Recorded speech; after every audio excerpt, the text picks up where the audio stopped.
Se você, assim como eu, uma pessoa fascinada por Resident Evil 4, é muito provável que você saiba de muitas coisas de dentro do game, como segredos, estratégias, easter eggs, ou até coisas removidas da versão final do jogo. Mas eu já mostrei pra vocês aqui no canal em 4 vídeos diferentes, que mesmo você sabendo de quase tudo presente no game, ainda assim terá coisas novas pra eu te mostrar. Essa daqui já é a quinta parte da nossa série de 10 curiosidades que vocês não sabiam sobre Resident Evil 4. Então, se vocês curtirem esse vídeo, saibam que tem mais 40 curiosidades novas pra vocês saberem. É só entrarem aqui no canal e derem uma olhada nas outras partes. Só lembrando que se vocês curtirem bastante o vídeo de hoje e também hyparem ele pra fortalecer na recomendação e assim mais pessoas poderem assistir, eu vou trazer aqui pra vocês a sexta parte aqui dessa série, fechou? Mas antes do vídeo começar, eu gostaria de lembrar vocês que novamente esse vídeo está sendo patrocinado pela Eneba. Tá a fim de comprar jogos, moedas em game, assinaturas, chaves de jogos aleatórios, gift cards, passes entre diversas outras coisas, por preços muito abaixo do mercado, com cashback, com segurança, de forma rápida e prática? Então a Eneba é o lugar certo pra você. Lá você encontra tudo isso e muito mais por preços bem abaixo do valor do mercado. A Eneba é tão segura e prática que tem até uma extensão pro seu navegador. Ou seja, comprou e ele já vai direto pra sua conta, além de ter chaves para todos os lugares do mundo. Então se você está em outro país, você consegue comprar na Eneba. Corre aqui no link do comentário fixado e visite o site da Eneba.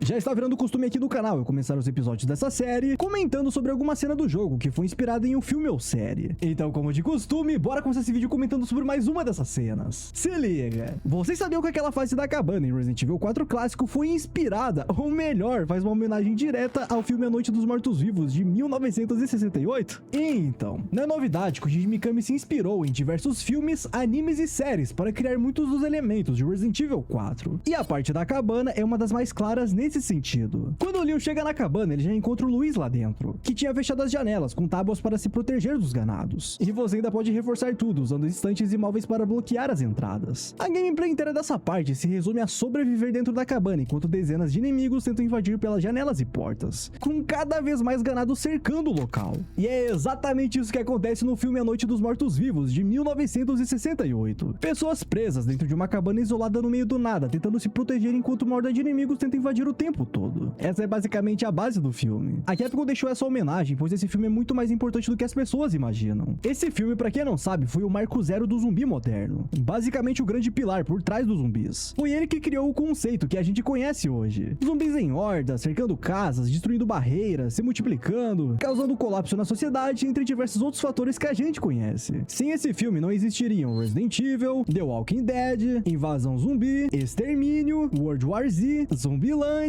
The Last of Us, Left 4 Dead e uma porrada de outras produções. Ele não foi o primeiro a mostrar mortos e animados, mas foi o primeiro a definir o gênero como conhecemos hoje. Antes desse filme, os mortos-vivos eram usados como monstros controlados por magia ou voodoo. A Noite dos Mortos-Vivos foi o primeiro a transformar isso em um apocalipse biológico em escala global. Então faz todo sentido a Capcom ter deixado essa homenagem dentro de Resident Evil 4, transformando uma simples referência em um dos momentos mais marcantes de toda a franquia. Vocês sabiam que os ganados de Resident Evil 4 clássico tiveram uma animação de ataque descartada? Pois é, pra quem joga Resident Evil 4 há muito tempo, já está mais do que acostumado com os ataques e os agarrões dos ganados. Cada inimigo, armado ou não, possui animações diferentes, mas todas seguem o padrão por causa dos spawns repetidos, o que acaba facilitando até a criação de desafios do jogo. Mas o que muita gente não sabe é que originalmente eles teriam mais outra animação de ataque que dificultaria bastante a gameplay. Em um dos primeiros trailers de Resident Evil 4, em um momento bem rápido aparece uma cena de um ganado saltando em direção ao Leon, agarrando ele no ar e causando um dano absurdo, algo que simplesmente não existe no jogo final, e até mesmo nem nas demos mais conhecidas. Só que vocês acreditam que eu consegui ter acesso a uma versão muito rara em que essa animação está ativada? No caso, eu tive acesso a uma demo que tinha resquícios dessa animação e que ela foi ativada por modders. Acho que deu pra entender, né? Essa animação para começo de conversa não acontece o tempo todo. Ela ocorre apenas a partir de uma certa distância que o inimigo estiver do Leon. Quando ele estiver em uma boa distância, o ganado se abaixa, toma impulso e salta direto no pescoço do personagem. O legal é que você pode até desviar desse ataque, mas dependendo da quantidade de inimigos ao redor, isso se tornaria extremamente difícil. Uma curiosidade a mais é que enquanto o inimigo estiver no ar, você pode atirar nele, fazendo com que ele seja arremessado para trás. Exatamente como acontece naquelas situações em que os ganados pulam de uma superfície superfície para outra. Basicamente, esse ataque chegou a existir, ele foi testado e funcionava, mas por algum motivo ele acabou ficando de fora do jogo final. Não se tem informações sobre o motivo da remoção. Inclusive, pelo que tudo indica, esse ataque não seria exclusivo dos ganados. Os cultistas do castelo também teriam essa animação, mas infelizmente a versão que me disponibilizaram só vai até a parte da vila. Eu vou tentar conseguir uma versão mais completa, porque o jogo possui muitas animações descartadas. A ideia é futuramente trazer um vídeo inteiro só falando sobre essas animações, então fica de olho aqui no canal.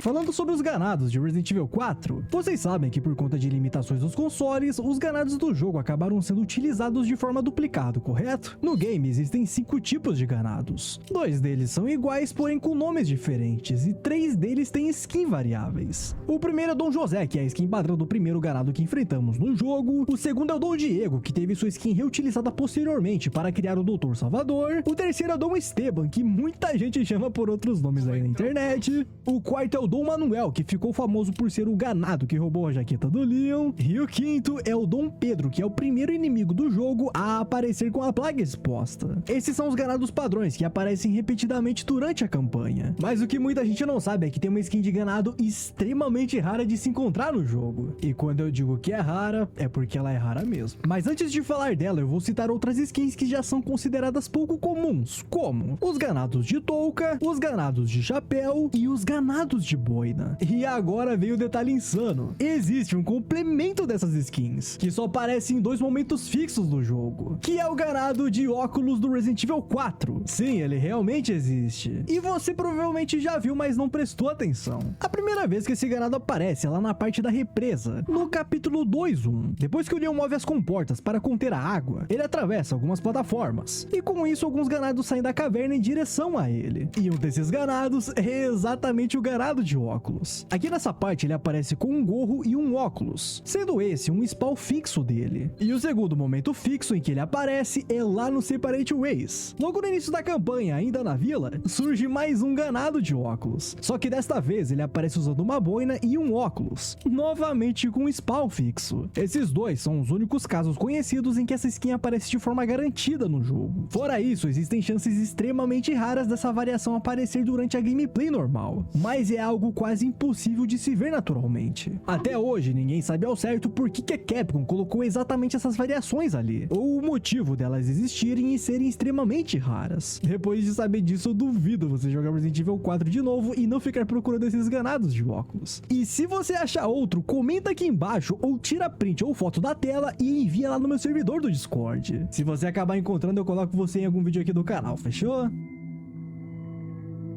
Se você jogou Resident Evil 4 clássico, é muito provável que nas primeiras jogatinas você deve ter caído bastante nas armadilhas de ursos que os ganados colocaram ao redor da vila inteira, que servia para capturar qualquer intruso ou até para distanciar eles do local. Quando você cair nas armadilhas, o Leon irá dar um grito de dor e consequentemente irá remover a armadilha do seu pé.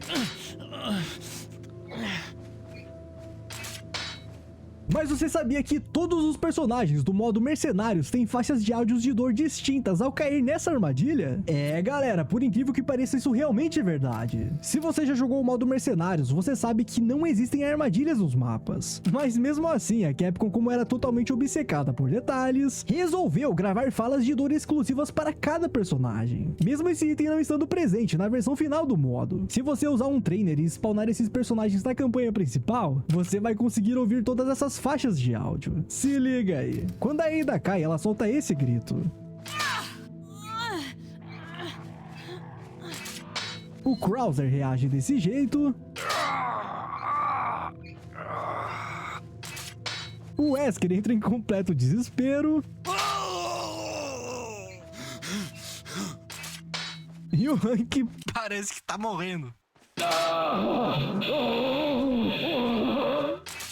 Isso é extremamente interessante, pois a Capcom nem precisava colocar essas faixas de áudio, pois esses áudios jamais seriam ouvidos pelos jogadores. Mas mesmo assim, eles foram gravadas e implementadas no jogo. Assim como acontece com a animação dos ovos equipados que existe no game, mas que 90% das pessoas nunca viu. Provavelmente, a Capcom até planejava colocar as armadilhas dentro do modo Mercenários, mas por algum motivo acabou descartando a ideia logo em seguida. De todo modo, isso mostra como a Capcom do Velho Testamento realmente não era pra brincadeira, quando se tratava de detalhe em seus jogos. Essa curiosidade é um dos detalhes mais absurdos deixado pela Capcom, e que só quem realmente prestou bastante atenção e que interpretou de forma correta conseguiu entender o sentido dele. Se liga! No início do jogo, naquela parte que o Leon está sendo levado pelos dois policiais até a Vila El Pueblo, tem um momento em que um dos policiais questiona o Leon sobre ele ir sozinho investigar o desaparecimento da filha do presidente. Aí, em forma de sátira, o Leon responde o seguinte: Eu duvido que vocês vieram até aqui pra gente cantar Kumbaya juntinhos em volta de uma fogueira.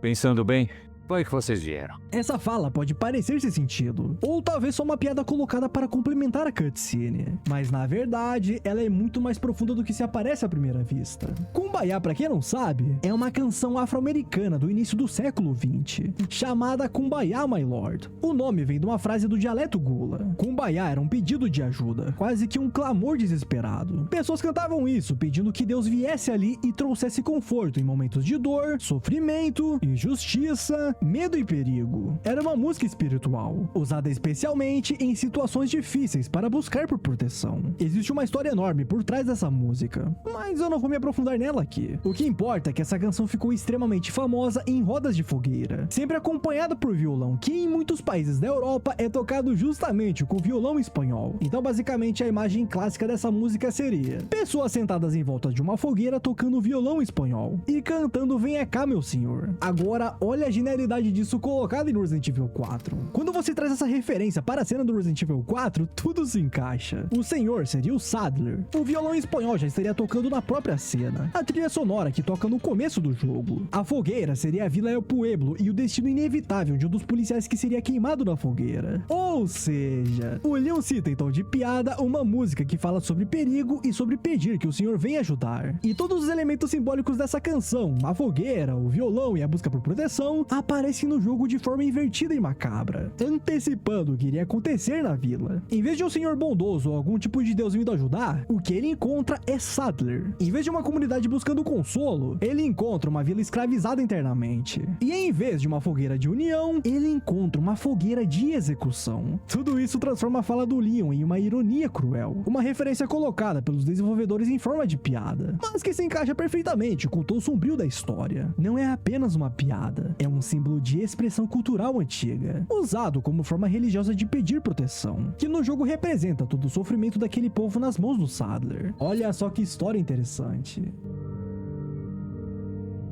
Um dos personagens mais marcantes de Resident Evil 4 clássico, com certeza, é o Dr. Salvador. O design, os trejeitos, o comportamento agressivo, a motosserra e, é claro, o impacto que ele causa no jogador. Tudo isso fizeram dele um dos inimigos mais lembrados da franquia. Ele aparece várias vezes durante a campanha e cada aparição aumenta mais ainda a presença dele na mente de quem jogou. Mas você já parou pra pensar de onde realmente veio a inspiração pro Dr. Salvador? É muito provável que você já saiba que a base principal é o Leatherface, do filme O Massacre da Serra Elétrica, de 1974, tanto pela motosserra quanto pela brutalidade. Essa em si é a referência mais conhecida. Inclusive, existe até um easter egg muito pouco comentado envolvendo uma versão tunada do Dr. Salvador que aparece lá no modo Mercenários, que eu vou comentar apenas no próximo episódio aqui dessa série. Mas tem uma questão muito interessante no meio disso que poucas pessoas falam. Afinal, de onde veio a ideia do saco na cabeça? E é exatamente aqui que muitas pessoas erram. Provavelmente você já viu alguém dizendo que esse visual veio de Sexta-feira 13 parte 2, em que Jason usa literalmente um saco na cabeça. Muita gente acha que veio de Sexta-feira 13 por ele ser mais famoso, mas acontece que o visual do Jason não é original. Ele também foi inspirado em um filme lançado antes dele, The Town Dreaded Sundown, lançado em 1976. A questão é que o antagonista desse filme, conhecido por Phantom Killer, usa exatamente um saco de tecido na cabeça, com 2 buracos rudimentares para os olhos. O visual é praticamente idêntico ao conceito que a Capcom aplicou no Dr. Salvador.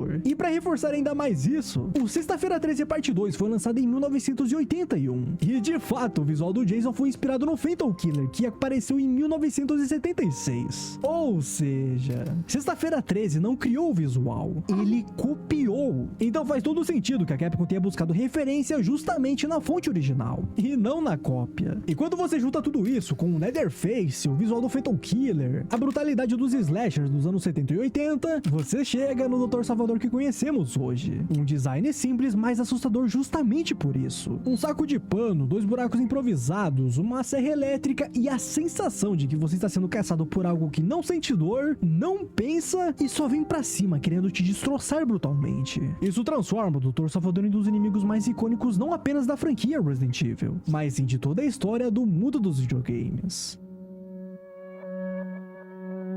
Essa curiosidade aqui, se você acompanha o canal há bastante tempo, provavelmente já conhece. Se liga! Você sabia que no Resident Evil 4 clássico tem um detalhe absurdo que muitas pessoas não prestaram atenção ou que até mesmo nunca chegaram a ver? Pois é. Acontece que no início de Resident Evil 4, após chegarmos na primeira cabana e derrotarmos o primeiro ganado, quando a gente seguir todo o caminho até a entrada da vila, daremos de cara com uma ponte. E do outro lado dela terá 3 ganados observando a chegada do Leon. Quando formos passar pro outro lado da ponte, eles irão dizer o seguinte: então, sempre que você iniciar um new game normal, no caso com as dificuldades normais do jogo, como fácil, normal e profissional, eles sempre estarão lá para avisar sobre ter gente nova no local. Só que isso muda no New Game Plus, que pra quem não sabe, o New Game Plus é um modo de jogo que é liberado após zerarmos o jogo, em que nesse modo poderíamos reutilizar as mesmas armas do New Game anterior, assim como todo o dinheiro que juntamos e entre diversas outras coisas, como acesso ao mercador logo no início do game. E se você resolver começar um novo jogo a partir desse New Game Plus, quando você chegar nessa ponte, os ganados não vão estar ali, demonstrando que você não é mais um forasteiro, ou que não é um novato no game, e sim que você retornou para refazer a história a partir do seu zeramento anterior. É como se teoricamente os inimigos já soubessem quem você é, e por isso eles não precisariam anunciar a sua chegada. É um detalhe extremamente interessante, bem peculiar deixado pela Capcom. Só deixando claro que isso é apenas um detalhe, tá? Isso não vai alterar basicamente todas as fases do jogo, como os inimigos parar de te chamar de forasteiro ou coisa do tipo. É apenas um detalhe mostrando que eles não precisam realmente anunciar que você chegou, entendeu? Mas espera aí, talvez você pense, isso acontece porque daria pra pegar o rifle e atirar neles, correto? Mas na verdade não, porque esses ganados para início de conversa não tem colisão. Eles são apenas uma animação pré-programada para aparecer no jogo. Então não dá pra atirar neles de verdade, mesmo você forçando com um trainer. E também já foi confirmado pela própria Capcom que o Resident Evil 4 foi o primeiro game da franquia a realmente reconhecer se o jogador é experiente ou novato através de mudanças reais dentro da campanha. Isso inclui, é claro, o famoso DA, que significa dificuldade adaptativa, que eu vou explicar em outra parte aqui dessa série, pois tem bastante informações interessantes sobre ela. Então, novamente, fica de olho aqui no canal. Você já se perguntou sobre o motivo real do porquê que existe um robô gigante do Salazar dentro de Resident Evil 4? Por incrível que pareça, isso tem explicação. Acontece que uma das partes mais bizarras e sem sentido de Resident Evil 4 clássico, com certeza é a parte do robô gigante do Salazar. Uma parte sem sentido, em que tem uma estátua gigante dele que fica movimentando os braços de cima para baixo. E que para podermos passar dela, teríamos que fazer um mini puzzle, controlando os braços com alavancas para subir as plataformas que foram abaixadas, para assim podermos seguir o nosso caminho rumo à torre do elevador. Porém, é claro, tendo que fugir correndo dela para evitar de ser esmagado. É uma parte que não tem explicação lógica dentro do jogo. Mas o interessante é que isso já foi respondido pelo próprio diretor do jogo. Em uma entrevista com Jun Takeuchi no aniversário de 25 anos da franquia Resident Evil, o Shinji Mikami foi perguntado sobre o motivo real do porquê da existência desse robô Salazar. E a resposta dele foi mais simples do que se imaginava. Ele disse que originalmente essa parte não existiria dentro do jogo. Porém, um dos animadores do game chegou para ele e disse que o jogo parecia ser sério demais, e que eles deveriam ser mais selvagens, posso assim dizer, com a criatividade para quebrar esse clima tenso. Foi aí que o animador disse o seguinte: que tal se adicionássemos um robô dentro do jogo? E essa ideia, por incrível que pareça, foi muito aceita pelo Mikami, por conta de que o desenvolvimento de Resident Evil 4 já estava ficando extremamente tedioso, por conta daquela história de descartar roteiros, descartar gameplays, entre diversas outras coisas que eu já expliquei para vocês aqui no canal. Então, para quebrar esse clima, eles resolveram criar essa parte, sendo basicamente uma brincadeira entre os desenvolvedores, que fez muita gente criar muitas e muitas teorias sem sentido para tentar explicar a existência dela. Não é à toa que no Resident Evil 4 Remake eles resolveram remover essa parte, mas implementaram um leve easter egg, deixando essa estátua sendo utilizada de outra forma lá no castelo. Vocês sabem que o livro do Resident Evil 2 e do Resident Evil 4 Remake foram inspirados em uma pessoa da vida real, correto? O modelo facial, a captura de movimento, tudo isso foi feito por uma pessoa de verdade. Mas você já parou pra pensar sobre quem serviu de inspiração para o rosto do Leon no Resident Evil 4 clássico? O Leon, sem dúvidas, é um dos personagens mais marcantes da história dos videogames. Não só pelos feitos dele, pela personalidade, mas também pela aparência, que sempre chamou muita atenção. E uma das melhores versões, se não a melhor versão do personagem, é justamente a do Resident Evil 4 clássico. A aparência dele é extremamente marcante. Mas o que pouca gente sabe é que a pessoa que deu o rosto pro personagem era um modelo famoso nos anos 90, chamado de Christian Duer. Duer? Sei lá como é que fala. Só que tem uma questão. Mesmo a gente sabendo do nome da pessoa que deu o rosto pro personagem, quando você pesquisa sobre ela, você não encontra quase nenhuma informação sobre ele na internet. É como se ele tivesse simplesmente desaparecido. O nome dele, pra vocês terem noção, não está acreditado em nenhum outro projeto além do Resident Evil 4. Mas eu acabei pesquisando muito a fundo sobre ele e descobri que ele de fato era um modelo de destaque nos anos 90. Pra vocês terem uma noção, ele fez ensaios fotográficos com o fotógrafo Stefan Meisel para a Vogue Italia de 1998. Ele participou de campanhas para marcas como Calvin Klein, Dolce & Gabbana, Perry Ellis e entre várias outras. Mas curiosamente, ele não está acreditado nessas postagens e registros. Não há informações sobre idade, família, histórico completo de trabalhos e nem sobre sua nacionalidade. Então, o que aconteceu com esse cara? Os fãs acreditam que ele abandonou a carreira e adotou uma vida extremamente privada. Ele simplesmente não tem redes sociais. Várias postagens antigas foram apagadas e muitos créditos de trabalho simplesmente desapareceram, o que indica que ele realmente não queria continuar como figura pública depois do lançamento do jogo. Hoje, tudo o que se sabe sobre ele é basicamente envolvimento com o Leon, já que o rosto do personagem é simplesmente o rosto dele. Pesquisando bastante, eu descobri que ele até chegou a ter uma rede social há algum tempo, onde ele postou algumas fotos mais recentes, mas acabou apagando o perfil um pouco depois. Então assim, galera, como ele não quis continuar como uma figura pública, pelo menos pelo que dá pra entender, não fiquem pesquisando, não fiquem indo atrás dele, atrás de familiares, deixa o cara viver a vida dele tranquilamente, fechou? Agora eu vou dar minha opinião sobre essa situação, mas tudo a partir daqui é apenas achismos, ok? Na minha visão, ele deve ser da Itália ou da França, tanto pelo sobrenome quanto pelas suas expressões faciais. É possível que ele tenha se cansado da fama ou que tenha passado por problemas pessoais dentro da indústria da moda, o que infelizmente é bem comum no meio da moda. Uma coisa que pode ter pesado ainda mais, principalmente depois da explosão absurda de Resident Evil 4, é que a comunidade da franquia é insuportável em relação à sexualização de personagens. E isso deve ter irritado muito ele, pois até o modelo facial do Leon do Resident Evil 4 Remake, o Edward Badaluta, tretou com páginas e fãs em comentários por causa da sexualização do personagem a partir de sua imagem. Além do assédio que ele passava por conta dos comentários e de perfis objetificando e comentários ofensivos direcionados a ele. Cara, olha que bizarro, a galera força tanto, a galera sexualiza tanto o personagem, que até o modelo real do personagem vira alvo desse tipo de coisa. No fim das contas, o caso do Christian continua sendo um daqueles pequenos mistérios da cultura pop. A face por trás de um dos personagens mais icônicos da história dos videogames, que simplesmente desapareceu do nada. Talvez por escolha própria, talvez por problemas pessoais, talvez por motivos que nunca saberemos. Mas o fato é que a influência dele permanece viva até hoje, estampada num dos personagens mais queridos da franquia. Então se um dia ele reaparecer, ótimo. Se não, o legado dele já está marcado para sempre em Resident Evil 4 e nas grandes marcas do mundo da moda.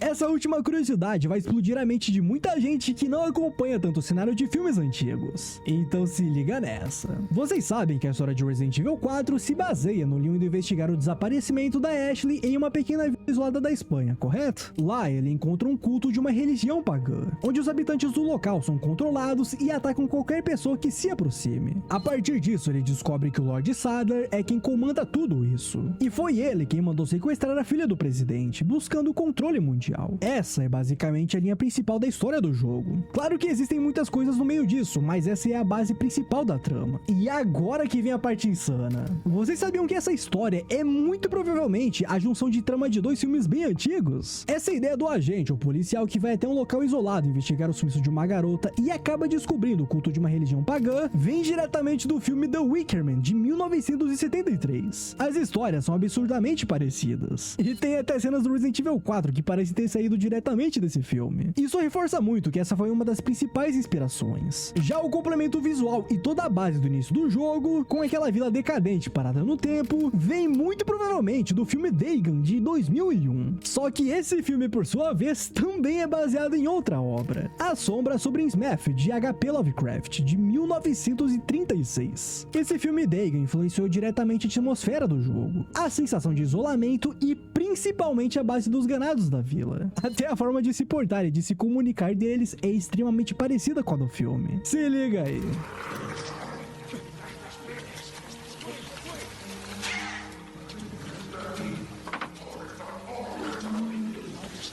É importante deixar claro que em Dagon até existe um padre, uma espécie de líder religioso no meio da vila, mas que não controla ninguém como Sadler. Ele é apenas um membro do culto, responsável por conduzir os rituais e os sacrifícios, enquanto a vila inteira já segue a entidade por tradição e devoção. Já em Resident Evil 4, isso foi transformado em uma coisa só, o líder religioso que controla tudo e todos. E não é só isso, é bem provável que até o símbolo do Las Plagas tenha saído desse filme, já que existe algo muito semelhante dentro de Dagon. Só lembrando que eu não tô falando exatamente do símbolo das plagas, mas eu digo a ideia em si do símbolo, sabe? De ter um símbolo pra igreja e tudo mais. A história desse filme em si não tem tanto a ver com a história do jogo, mas em experiência visual, muita coisa veio diretamente dele. O Resident Evil 4 clássico também teve inspirações em diversos outros filmes, como Suspiria, Children of the Corn, Village of the Damned, A Noite dos Mortos-Vivos, Evil Dead, entre diversos outros. Cada um sendo usado para um elemento diferente do jogo. Mas esses dois projetos são muito provavelmente a base principal da história que o Shinji Mikami construiu. E fiquem tranquilos, tá? Que eu ainda vou trazer um vídeo muito mais aprofundado sobre todas as inspirações que o Mikami teve para criar esse jogo. Eu tô até reassistindo filme por filme e anotando tudo para entregar o melhor conteúdo possível e completo para vocês. Então, pela última vez, se inscreve e ativa as notificações. Porque, sério, galera, esse vídeo vai estar sensacional. Bom, família, é isso. Espero que tenha curtido o vídeo de hoje. Esse vídeo deu bastante trabalho por conta de que eu mesmo faço o roteiro, a pesquisa, a edição, as gravações de cenas e tudo mais. Nada daqui é retirado de outros criadores, é material totalmente original. Então, se curtirem o vídeo, fortalecendo o like, hype o vídeo e compartilha pros seus amigos pra soltar a sexta parte aqui dessa série. Só lembrando que quanto mais vídeos tiver desse tema, menos curiosidades novas vão ter. Mas se quiser, eu trago o vídeo mesmo assim. E aliás, caso você tenha uma curiosidade muito interessante sobre o game, ou até mesmo sobre outros jogos, me manda no meu e-mail Contato Heroplay. Lá fica mais organizado do que aqui na aba de comentários, além de ser mais fácil de vocês me mostrarem com vídeos e imagens. Então, se tiver alguma curiosidade, me manda lá, fechou? Inclusive, eu tava pensando em fazer algumas lives aqui nesse canal, jogando os jogos que vão se tornar vídeos, tanto de curiosidades quanto de coisas sobre eles, como informações, easter eggs e coisas do tipo. Além de que eu pretendo fazer lives jogando toda a saga numerada da franquia Resident Evil, até chegar no lançamento do próximo jogo. Muito obrigado por ter assistido esse vídeo e até mais. Caramba, eu tô ficando até sem voz, velho.